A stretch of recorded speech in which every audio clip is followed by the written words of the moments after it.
زانی کو جو دنیا میں سب سے پہلا عذاب ملتا ہے نا، وہ یہ ملتا ہے کہ اس کو اس گناہ کا چسکا لگ جاتا ہے. وہ زنا کرتا ہے یہ سوچ کے کہ صرف ایک دفعہ کروں گا، لیکن یہ ہمیشہ سوچ سوچ کے کرتا رہتا ہے، اور اسی حال میں اس کی موت آ جاتی ہے. زانیوں میں مرتا ہے وہ. یہ بہت بڑی بھول ہے کہ میں ایک دفعہ گناہ کر لوں پھر توبہ کر لوں گا. اور یہ شیطان اس لیے کرواتا ہے، یار دیکھیں تو صحیح اس گناہ میں لذت کیسی ہے، ذائقہ کیسا ہے.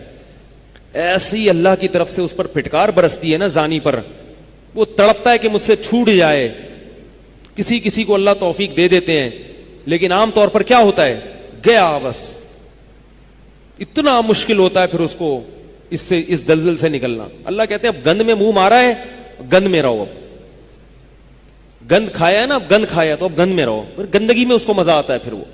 اس لیے اللہ کا واسطہ جن لوگوں سے زنا نہیں ہوا، اللہ کا واسطہ کبھی بھی اس گناہ کے قریب مت پھٹکو. اللہ نے یہ نہیں کہا کہ زنا مت کرو، اللہ نے کہا ولا تقربوا الزنا، زنا کے قریب مت جاؤ. قریب کیسے قریب جاتا ہے انسان؟ آپ کے گھر میں کوئی رشتہ دار جوان لڑکی آ گئی ہے یونیورسٹی کی، کالج کی، آپ گھر سے باہر نکل جاؤ. بعض دفعہ ایسا ہوتا ہے، لوگ مجھے بتاتے ہیں کہ کوئی میری رشتہ دار خاتون آئی، جوان تھی، کزن تھی، گھر میں تھا، وہ اکیلی تھی، وہ آ گئی تو میری بڑی عجیب کنڈیشن ہو گئی، میں بہت پریشان ہو گیا، بہت مشکل سے بچا میں. تو میں ان سے کہتا ہوں آپ گھر سے نکلے کیوں نہیں؟ یہ تو آپ قریب تو چلے گئے نا. جب ایک جوان لڑکی آپ کے گھر میں آئی ہے، آپ کو اس وقت گھر میں نہیں ہونا چاہیے، نکل جاؤ وہاں سے. ایسے دور بھاگو زنا سے، اتنا دور بھاگو. انبیاء ایسا ہی کرتے تھے، تبھی تو بچتے تھے. وہ جتنے بزرگان دین گزرے ہیں، وہ یہ نہیں کہ زنا نہیں کیا، وہ ہمیشہ زنا سے دور بھاگے. ہمارے استاذ نے ایک واقعہ سنایا تھا ہمیں، کتابوں میں یہ واقعہ لکھا ہے کہ ایک طالب علم تھا، پرانے وقتوں کی بات ہے، رات کو مسجد میں چراغ لے کے مطالعہ کر رہا تھا. پہلے زمانے میں لائٹ وائٹ تو نہیں ہوتی تھی، گاڑیوں کے سفر نہیں تھے، اونٹوں کے سفر تھے، تو مسافر لوگ بعض دفعہ آ کے مسجدوں میں ٹھہرتے تھے. تو اس نے دیکھا کہ ایک جوان لڑکی ہے، پردے میں ہے لیکن خوبصورت جوان لڑکی. وہ آئی اور اس سے کہنے لگی کہ میں راستہ بھٹک گئی ہوں، مجھے ایک رات مسجد میں گزارنے دے دو. واقعی یعنی صحیح تھی، وہ اسی طرح ہوا تو کہیں بھٹک گئی تھی. شہر میں بھی بعض دفعہ لوگ بھول جاتے تھے نا کہ راستہ بھٹک جاتے تھے. اب یہ پریشان تھا کہ میں اس کو رات کو اگر پناہ دیتا ہوں تو مجھے شیطان ورغلائے گا، اور اس لڑکی کو اگر میں پناہ نہیں دیتا تو یہ کہاں جائے گی رات کو، کوئی اور اس کی عزت سے کھیلے گا. تو اس نے بہرحال اس کو ٹھکانہ دے دیا، اس کو کہا کہ آپ ادھر اس طرف جا کے سو جائیں. نتیجہ کیا نکلا ہے کہ وہ لڑکی اس کو دیکھ رہی تھی، یہ کرتا کیا ہے، اس کو بھی اپنی عزت کا ڈر تھا نا کہ کہیں یہ دست درازی نہ کرے. تو یہ نوجوان جس چراغ میں مطالعہ کر رہا تھا، مطالعہ کرتے کرتے اس کی آگ میں اپنی انگلی لے کے جاتا اور اس کو جلاتا. جیسے ہی وہ جلنے لگتی تو اس انگلی کو واپس کھینچ لیتا، ایک دم تپش آگ لگتی نا، واپس کھینچتا. پھر تھوڑی دیر بعد یہ انگلی اس میں لے کے جاتا، پھر واپس کھینچتا. پوری رات یہ کرتا رہا ہے اور اپنی انگلی کو جلاتا رہا ہے. صبح جیسے ہی ہوئی ہے، اس نے فوراً، صبح صادق ہوئی نا فجر کی اذان کا وقت، اس نے فوراً اس لڑکی سے کہا یہاں سے چلی جاؤ، فوراً یہاں سے فوراً چلی جاؤ. اس نے کہا اللہ کی قسم اس وقت تک نہیں جاؤں گی جب تک تم یہ معاجرہ نہیں بتاؤ گی رات تم نے کیا ہے. تو کہنے لگا یہ میرا اور اللہ کا معاملہ ہے، میں تمہیں نہیں بتا سکتا. اس نے پھر اللہ کا واسطہ دے کے کہا، اس نے کہا میں جاؤں گی نہیں یہاں سے جب تک بتاؤ گے نہیں. اس نے کہا شیطان مجھے ورغلا رہا تھا کہ ایک جوان لڑکی ہے، اجنبی ہے، کوئی دیکھنے والا نہیں ہے، کوئی دیکھنے والا نہیں ہے، تو زنا کر لو اس سے، کوئی دیکھنے والا نہیں ہے. شیطان مجھے لے کے جاتا تھا تو میں اپنی انگلی آگ میں جلاتا تھا، اپنے نفس کو یہ سمجھانے کے لیے کہ دنیا کی آگ برداشت کر سکتا ہے تو جہنم کی بھی برداشت کر لینا، جہنم کی بھی برداشت کر لینا. پھر اور اگر تجھ سے یہ برداشت نہیں ہو رہی تو وہ کیسے برداشت کرے گا؟ کہہ رہے جب میں آگ میں جلنے لگتا تھا نا تو میری چیخ نکلتی تھی کہ یار یہ نہیں ہو رہی تو وہ کیسے برداشت ہوگی. حدیث میں آتا ہے جہنم کی آگ دنیا کی آگ سے 70 گنا زیادہ گرم ہے، 70 گنا زیادہ گرم. جب نبی صلی اللہ علیہ وسلم نے صحابہ کو یہ بات بتائی، ترمذی کی حدیث ہے کہ صحابہ کے سینے سے رونے کی ایسے آوازیں آنے لگیں جیسے ہانڈی کھولتی ہے، ایسا روئے صحابہ، حالانکہ صحابہ گناہوں سے بچتے تھے، اتنا روئے ہیں کہ سینے کے جیسے ہانڈی کھول رہی ہوتی ہے ایسے ان کے سینے سے رونے کی آوازیں آئی ہیں، اور عرض کیا واللہ انہا لکافیۃ یا رسول اللہ، یا رسول اللہ یہ دنیا کی آگ بہت تھی عذاب دینے کے لیے، اللہ نے اس کو بھی 70 گنا زیادہ گرم کیا ہے۔ تو اس نے کہا کہ میرے دل میں گناہ کا خیال آتا تھا، میں کیا کرتا تھا، اپنے آپ کو جلاتا تھا، جب چیخ نکلنے لگتی تو اس طرح پوری رات میں نے اپنے نفس کو روکا ہے گناہ سے۔ تو تقوی کی برکات ہوتی ہیں۔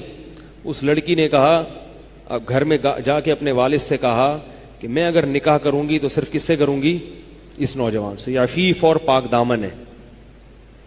تو کتابوں میں لکھا ہے کہ اس کے باپ نے اس کا نکاح دیکھو حرام سے بچایا، اللہ نے حلال طریقہ رکھ دیا۔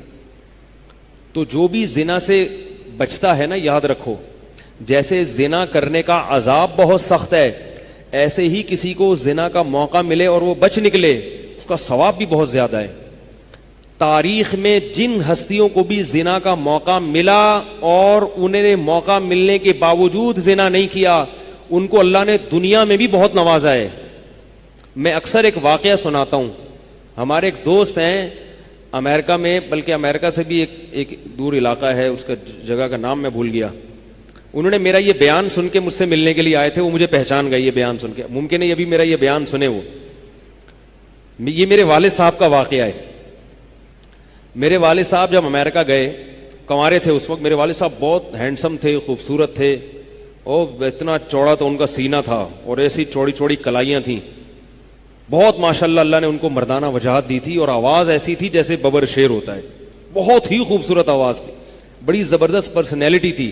آپ جائیں ابھی ہمارے محلے میں جا کے لوگوں سے پوچھیں کیا خوبصورت پرسنالٹی تھی والد صاحب کی ہمارے۔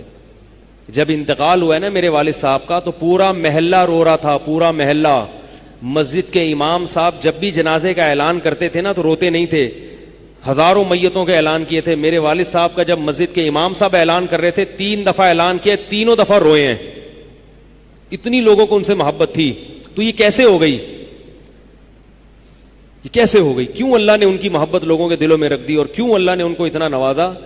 والد صاحب نیوی میں تھے، امریکہ جب فرسٹ ٹائم جہاز گیا ہے، کنوارے تھے اس وقت، تو کنوارا لڑکا پاکستانی یا انڈین ہو، پہلی دفعہ امریکہ جائے، وہ بھی کنوارا، کوئی روکنے ٹوکنے والا نہ ہو اور گناہ کی دعوت ملے، بچنا کتنا مشکل ہے۔ تو والد صاحب، یہ میں نے والد صاحب سے براہ راست نہیں سنا، ہمیں ایسی باتیں والد صاحب نہیں کرتے تھے، کسی ذریعے سے سنا میں نے کہ تمہارے والد صاحب نے یہ واقعہ ہمیں سنایا، کسی نے مجھے بتایا۔ کہتے ہیں کہ جب وہ گئے تو ایک خوبصورت انگریز لڑکی آئی اور ان کو گناہ کی دعوت دی۔ اب ایک دم پہلی دفعہ کسی پاکستانی نے یہ چیز منظر دیکھا ہو، ٹھیک ہے نا، امریکہ کا ایک منظر ہوتا ہے نا، اب تو لوگ موویز میں اتنا دیکھ چکے ہوتے ہیں نا، اس وقت تو ڈرامے فلمیں بھی نہیں ہوتے تھے، موویز بھی نہیں ہوتی تھیں، وہ تو پہلی دفعہ ہی دیکھا تھا یہ ایسا منظر، تو وہ گھسیٹ کے لے گئی اپنے گھر۔ جب یہ کہیں گھر پہ گیا ہوں نا تو مجھ پہ اللہ کا خوف آ گیا، میں نے کہا یہ کیا کر رہا ہوں میں۔ وہاں جا کے واپس بھاگے ہیں، ادھر پہنچنے کے بعد وہ عورت غصہ ہو رہی تھی کہ اگر تم نے یہ کام کرنا نہیں تھا تو میرے ساتھ آئے کیوں میرا خرچہ کرایا تم نے، کیوں خرچہ کرایا میرا۔ تو آدمی اور شرمندہ ہو جاتا ہے نا کہ یار۔ تو والد صاحب کہتے ہیں کہ میرے دل میں خیال آیا کہ میں نے زندگی میں کبھی یہ گناہ نہیں کیا اور میں یہاں پہلی دفعہ آیا ہوں، اگر میں اس گناہ میں پڑ گیا اللہ کی نظر مجھ سے ہٹ جائے گی۔ واپس بھاگے۔ بڑا مشکل ہوتا ہے ایسے موقع پہ۔ اس وقت ان کی عمر ہوگی 22 یا 23 سال، زیادہ سے زیادہ 24 سال ہوگی، تو بھاگے ہیں واپس۔ تو والد صاحب کہتے تھے، جنہوں نے مجھے یہ واقعہ سنایا، کہ مجھے کہنے لگے کہ تمہارے والد صاحب کہتے تھے کہ اس کے بعد میری زندگی میں کیا آیا ہے، انقلاب۔ پھر اللہ نے قرآن کی تلاوت کی توفیق دی، حفظ قرآن تھا، بھول چکے تھے، روزانہ ایک قرآن پڑھنے کا معمول بنا پھر، تاکہ قرآن دوبارہ یاد ہو جائے۔ جہاز پہ 3 سال امامت کی، داڑھی بڑی رکھ لی ماشاءاللہ، اور پھر اتنی عزت اللہ نے ان کو دی۔ اللہ نے ان کے، ہمارے سب بھائی ماشاءاللہ داڑھی والے ہیں، سب بہنیں شرعی پردہ کرتی ہیں، سب بھابیاں پردہ کرتی ہیں۔ گھر میں کیا آ گیا پورا، حالانکہ اس وقت شادی نہیں ہوئی تھی، لیکن یہ اثرات کہاں منتقل ہوئے ہیں؟ خاندان میں، پورے خاندان میں منتقل ہو گئے نا. انتقال ہوا تو جنازہ میں نے پڑھایا والد صاحب کا. اگر اللہ نہ کرے اس برائی میں پڑ جاتے، ہمیں پتا چلتا کہ ہمارا باپ ایسا ہے، تو ہم ایسے ہوتے؟ ویسے تو ابھی بھی کوئی اتنے نیک نہیں ہے، لیکن گیٹ اپ تو ہے نا. گیٹ اپ تو اللہ نے مولویوں والا دے دیا نا، تھوڑے تھوڑے تو دیکھنے کی حد تک تو نیک بنا دیا نا. ایسے نہیں ہوتے ہم. تو یہ جو برکات ہیں یہ نسلوں میں منتقل ہوتی ہیں. نسلوں میں اتنی عزت دی اللہ نے، اتنی عزت دی تھی کہ انتقال کے وقت محلہ رو رہا تھا، پورا محلہ رو رہا تھا انتقال. اور بہت سے لوگوں نے والد صاحب کی قبر کے پاس نہ جگہ گھیر لی تھی کہ ہم یہاں دفن ہوں گے. حالانکہ مسجد کے امام نہیں تھے، کچھ بھی نہیں، کوئی ایسی شخصیت نہیں تھے کہ وہ کوئی مقتدا اور رہبر سمجھے جاتے ہوں. تہجد کا معمول تھا، تلاوت کا معمول تھا. اور میں نے خود بھی کئی دفعہ نوٹ کیا، ایسا لگتا تھا ان کے منہ سے خوشبو آتی ہے، ایسا محسوس ہوتا تھا. ایسا اللہ نے، کیونکہ تلاوت بہت زیادہ کرتے تھے. جب انتقال ہوا ہے نا جس دن، اس دن بھی آدھا گھنٹہ تلاوت کر کے اٹھے. گھر میں ان کا معمول تھا، گھر میں آنے کے بعد آفس سے جب گھر میں آتے تھے نا تو سب سے پہلے نہا کے، عجیب ان کے معمول تھے، نہاتے لازمی تھے روزانہ. اور چونکہ فوجی تھے نا تو فوجیوں کی جو ایک روٹین ہوتی ہے نا وہ تبدیل نہیں ہوتی. اب جب فوج میں تھے تو گرم پانی سے نہانے کی عادت تھی، تو جون میں بھی گرم سے ہی نہاتے تھے. ہم کہتے اب والد صاحب سے کہتے گرمی ہو رہی ہے، لیکن وہ ایک روٹین ہوتی ہے نا فوجیوں کی.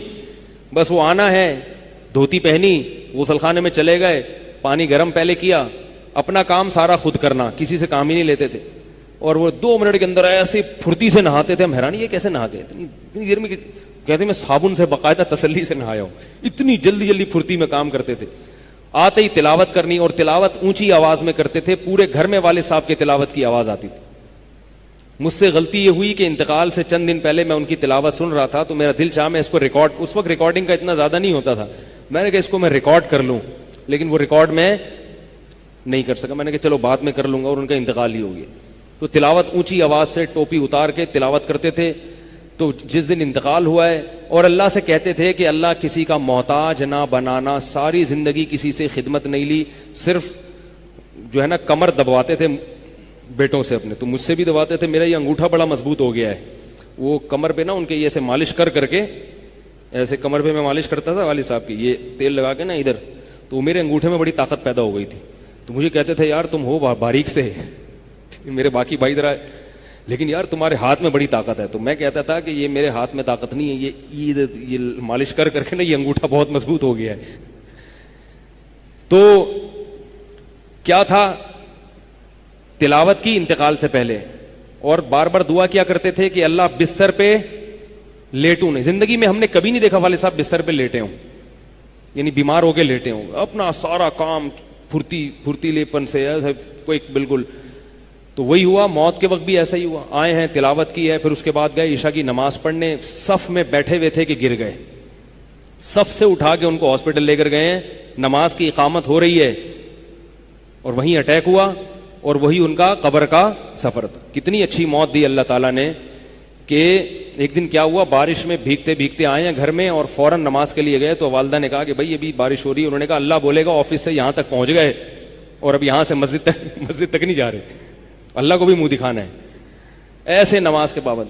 سعودی عرب میں جب عمان میں ان کی جاب تھی، کئی گھنٹے کا گرمیوں کا روزہ ہوتا تھا، لوگ چھوڑ دیتے تھے.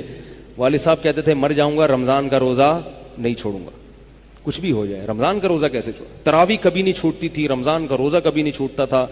میں یہ نہیں کہہ رہا کہ کوئی برائی تھی نہیں ان میں، ایسی کسی کی تعریف کرنا غلط ہے، مگر اللہ نے مجموعی لحاظ سے ان میں بڑی صفات رکھی تھیں. یہ صفات کیسے پیدا ہوئیں؟ اللہ نے ایک برائی سے بچنے کی توفیق دے دی. تو میں نے یہ تو اسی میں ان کی موت واقع ہوئی ہے.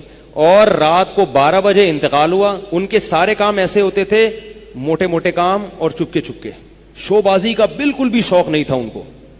حج، ہمارے محلے سے جب کوئی حج کرنے جاتا تھا نا، 6 مہینے پہلے اعلان ہوتا تھا فلاں صاحب حج پہ جا رہے ہیں. لوگ پہلے سے آ کے نا ان سے دم کروانا. اب تو لوگ بہت حج پہ جاتے ہیں. اس وقت یہ 25 سال پرانی بات کر رہا ہوں میں، اس وقت حاجی کی بڑی ویلیو ہوتی تھی. حج پہ جو جانے والا ہوتا تھا نا، لوگ اس سے پہلے سے ماشاءاللہ حج پہ جا رہے ہیں. ہمارے امام صاحب پوری رننگ کمنٹری شروع کرتے تھے اسپیکر پہ، اب وہ حج پہ جانے والے ہیں, اب ان کا نام آ گیا ہے. جنازے کی بھی رننگ کمنٹری ہوتی ہے ہمارے محلے میں, اللہ امام صاحب کی مغفرت فرمائے, انتقال ہو گیا ان کا بھی. اس کو لوگ کہتے تھے یہ رننگ کمنٹری شروع کر دیتے ہیں. جنازے کی چارپائی اٹھ چکی ہے, تمام حضرات سے گزارش ہے کہ جنازہ گاہ میں پہنچ جائیں. اب جنازہ گھر سے نکل چکا ہے, میت کو غسل دیا جا چکا ہے, عیدی سینٹر سے لاش گھر میں آ چکی ہے, پوری نا کمنٹری ہوتی تھی. تو وہ جنازے کی بھی کمنٹری, اور اگر کوئی بیمار ہوتا تھا محلے کا تو اس کی بھی کمنٹری. آغا خان میں داخل ہیں, ان کے پتے میں ڈاکٹر نے پتھری بتائی ہے, غفار بھائی کے تمام حضرات سے گزارش, دعا کی گزارش ہے کہ اللہ ان کو شفائے کامل عاجل عطا فرمائے. پورا محلہ دعا کر رہا تھا, اللہ غفار بھائی کے پتے کی پتھری نکال دے. ٹھیک ہے, وہ چونکہ سیاسی تھے, جمعیت کے تھے, تو وہ پوری نا سیاست سے لے کے چلتے تھے ہر چیز. تو والد صاحب اب جب حج پہ جاتا تھا کوئی, تو اس کی پھر وہ جب حاجی صاحب آتے تھے ان کا بڑا استقبال. ہمارے والد صاحب کو یہ چیزیں پسند نہیں تھیں. والد صاحب حج کر کے گئے پتہ ہی نہیں چلا, اور واپس کسی کو بولٹن مارکیٹ میں ملے. اس نے کہا ہم نے تو سنا تھا آپ حج کرنے گئے ہوئے ہیں. والد صاحب نے کہا میں بھی ابھی آیا ہوں. میں نے کہا ذرا بولٹن مارکیٹ سے ذرا ٹچ کرتا ہوا گھر چلوں. ایک تھیلا تھا ان کے پاس, اسی تھیلے میں حج بھی ہو رہا ہے. پوری دنیا دیکھی تھی والد صاحب نے, پوری دنیا کا سفر کیا. بتاتے تھے کہ چین اور آسٹریلیا یہ دو ملک ایسے ہیں جہاں میں نہیں گیا, باقی دنیا کا کوئی ملک ایسا نہیں ہے جس میں میں گیا نہ ہوں.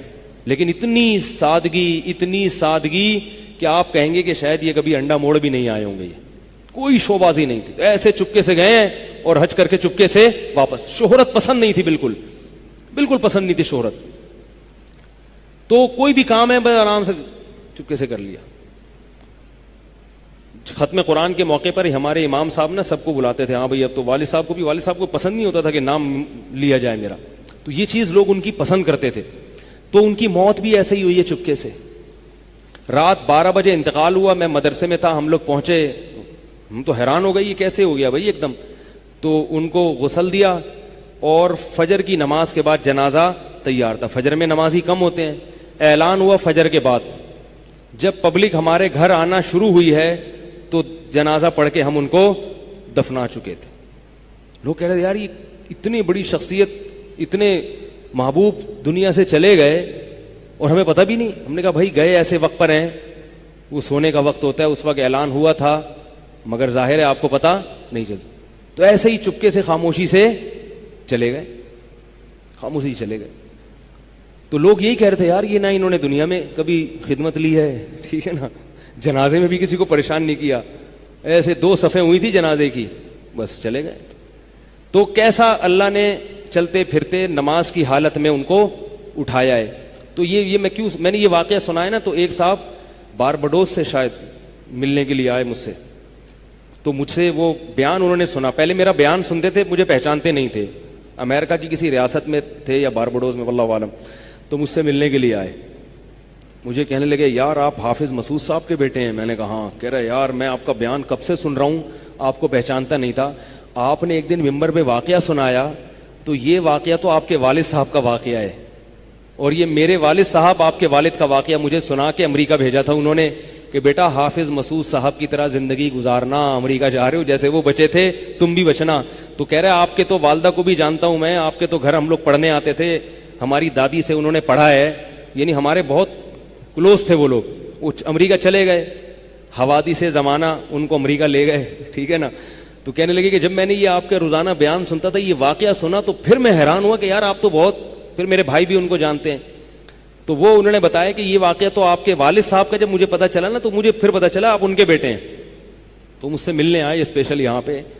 تو یہ میں کیوں واقعہ سنا رہا ہوں کہ دیکھو بھائی, جیسے زنا کرنا بہت بڑا جرم ہے, ایسے ہی زنا سے بچنا اگر موقع ملے کسی کو تو بہت بڑی نیکی ہے. یوسف علیہ السلام کو اللہ نے کیسا نوازا کہ نہیں نوازا, بچے تھے وہ.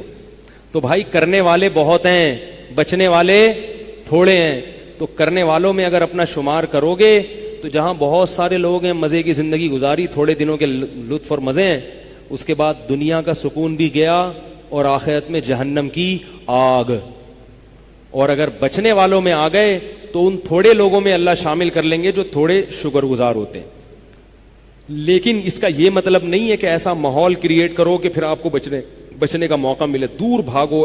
میں نے بتایا نا, کوئی لڑکی گھر میں آتی ہے, باہر نکل جاؤ گھر سے, بولے بھائی تنہائی میں نہیں.